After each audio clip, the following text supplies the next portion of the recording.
9월 7일 목요일입니다. 열왕기상 2장 26절로 35절입니다. 왕이 제사장 아비아달에게 이르되 내 고향 아나돗으로 가라. 너는 마땅히 죽을 자이로되 내가 내 아버지 다윗 앞에서 주 여호와의 궤를 메었고 또 내 아버지의 모든 환난을 받을 때에 너도 환난을 받았은즉 내가 오늘 너를 죽이지 아니하노라 하고 아비아들을 쫓아내어 여호와의 제사장 직분을 파면하니 여호와께서 실로에서 엘리의 집에 대하여 하신 말씀을 응하게 함이더라. 그 소문이 요압에게 들림에 그가 여호와의 장막으로 도망하여 제단 뿔을 잡으니 이는 그가 다윗을 떠나 압살롬을 따르지 아니하였으나 아도니아를 따랐음이더라. 어떤 사람이 솔로몬 왕에게 아뢰되 요압이 여호와의 장막으로 도망하여 제단 곁에 있나이다. 솔로몬이 여호야다의 아들 브나야를 보내며 이르되 너는 가서 그를 치라. 브나야가 여호와의 장막에 이르러 그에게 이르되 왕께서 나오라 하시느니라.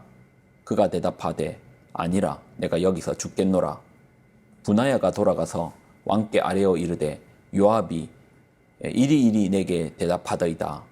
왕이 이르되 그의 말과 같이 하여 그를 죽여 묻으라.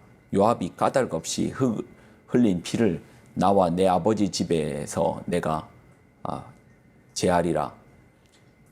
여호와께서 요압의 피를 그의 머리로 돌려보내실 것은 그가 자기보다 의롭고 선한 두 사람을 쳤음이니 곧 이스라엘 군사령관 넬의 아들 아브넬과 유다 군사령관 예델의 아들 아마샤를 칼로 죽였음이라. 이 일을 내 아버지 다윗은 알지 못하셨나니 그들의 피는 영영이 요압의 머리와 그의 자손의 머리로 돌아갈지라도 다윗과 그의 자손과 그의 집과 그의 왕위에는 여호와께로 말미암는 평강이 영원히 있으리라. 여호야다의 아들 브나야가 곧 올라가서 그를 쳐 죽이며 그가 광야에 있는 자기 집에 매장되니라. 왕이 이에 여호야다의 아들 브나야를 요압을 대신하여 군사령관으로 삼고 또 제사장 사독으로 아비아달을 대신하게 하니라. 아멘. 기도하겠습니다. 하나님, 주시다 하나님의 말씀을 붙듭니다. 말씀 속에 있는 사는 길, 생로, 생명의 길을 우리가 찾게 하여 주옵소서. 영광을 드립니다. 예수님의 이름으로 기도드립나이다. 아멘. 어제 본문에서 아도니아가 죽임을 당했습니다. 이제 숙청을 당한 것이죠. 결국 자신의 욕심을 끝내 제어하지 못하였고 어떻게 보면 스스로 죽음의 길로 자멸한 것이죠. 아도니아가 스스로 왕의 자리로 나아갈 때 그가 했던 행동은 먼저는 자신을 지켜줄 군대를 조직했고 그리고 유력한 두 사람을 찾아가 자기 편으로 만들었고 그때 만들었던 두 사람이 군대 장관 요압이고 제사장 아비아달입니다. 제사장 아비아달입니다. 그런데 결국 이제 아도니아의 왕위 쟁탈은 실패로 돌아갔습니다. 그리고 아도니아도 죽었습니다. 자, 이제 칼은 아도니아 옆에 서서 역모를 함께 꾀했던 두 사람에게 나아갑니다. 아비아달과 요압입니다. 먼저 아비아달은요, 솔로몬이 죽이지 않고 귀향을 보냅니다. 역모에 해당되면 삼족이 멸함을 받거든요. 그것도 가장 무섭다는 능지 처참을 받습니다. 거기에 비하면 좀 관대한데요. 역모에 해당됐지만 귀향으로 끝냅니다. 자, 말씀에서 보겠습니다. 26절로 27절입니다. 왕이 제사장 아비아달에게 이르되 내 고향 아나돗으로 가라. 너는 마땅히 죽을 자이로되 내가 내 아버지 다윗 앞에서 주 여호와의 궤를 메었고 또 내 아버지가 모든 환난을 받을 때에 너도 환난을 받았은즉 내가 오늘 너를 죽이지 아니하노라 하고 아비아달을 쫓아내어 여호와의 제사장 직분을 파면하니 여호와께서 실로에서 엘리의 집에 대하여 하신 말씀을 응하게 함이더라. 뒤에 있는 어떤 해석이 있는데 그 부분까지는 가지 않겠습니다. 솔로몬은 마땅히 이제 죽어야 할 아비아달을 살려둡니다. 역모를 깼거든요. 그런데도 살려둡니다. 그 이유를 솔로몬은 이렇게 말해줍니다. 당신이 내 아버지 편에 서 있었고 당신이 여호와의 언약궤를 메었던 사람이다. 다윗이 사울에게 쫓길 때 아비아달의 아버지인 아히멜렉이 다윗을 도와줘요. 이로 말미암아 아히멜렉, 그러니까 아비아달의 부모님부터 시작해서 일족들이, 형제들이 다 죽임을 당했습니다. 고난을 받았죠. 다윗 때문에.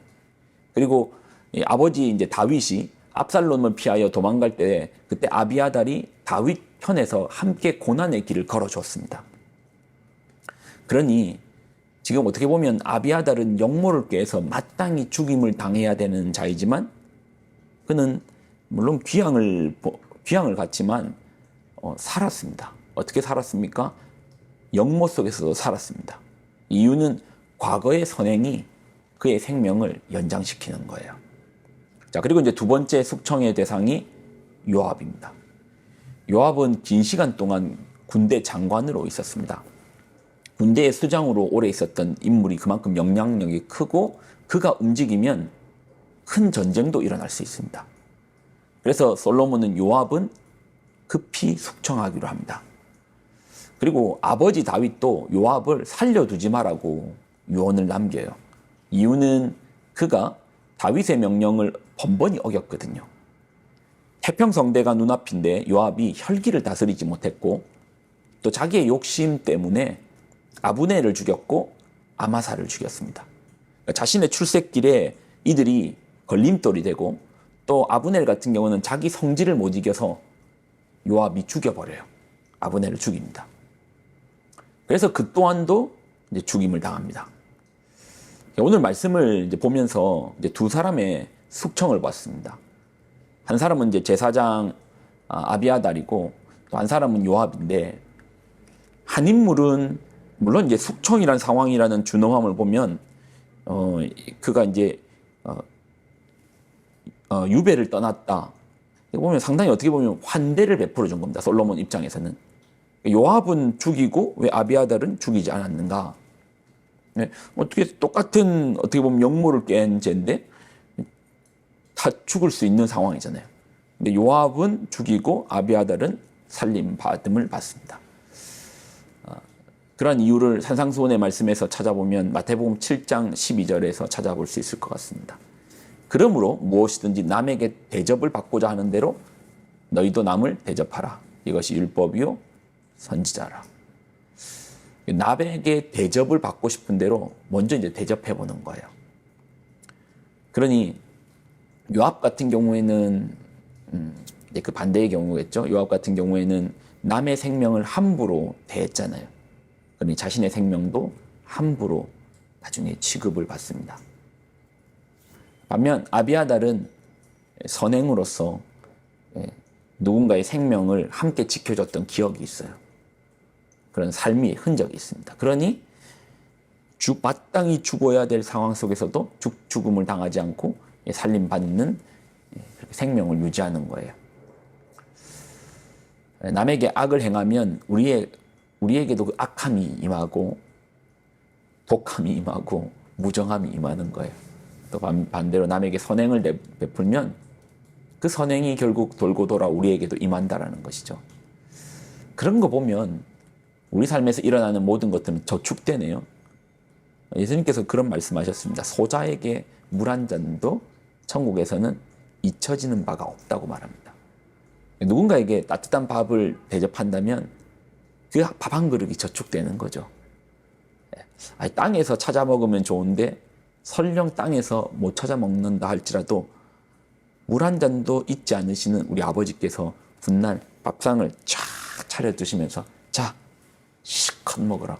주님 왜 이렇게 저한테 잘해주십니까? 너 땅에서 잘했잖아. 그러한 하나님의 그 공의하신 하나님을 알고 오늘도 누군가를 대접하는 성격, 남에게 말 한마디 따뜻하게 나누면 또 나중에 누군가가 우리에게도 그 따뜻한 말로서 환대할 겁니다. 기도하겠습니다. 하나님 주시는 말씀을 붙듭니다. 남에게 받고자 하는 대로 우리가 먼저 베푸는, 먼저 선행을 베푸는, 먼저 따뜻한 말을 베푸는 우리가 되게 하여 주옵소서. 영광을 드립니다. 예수님의 이름으로 기도드립나이다. 아멘.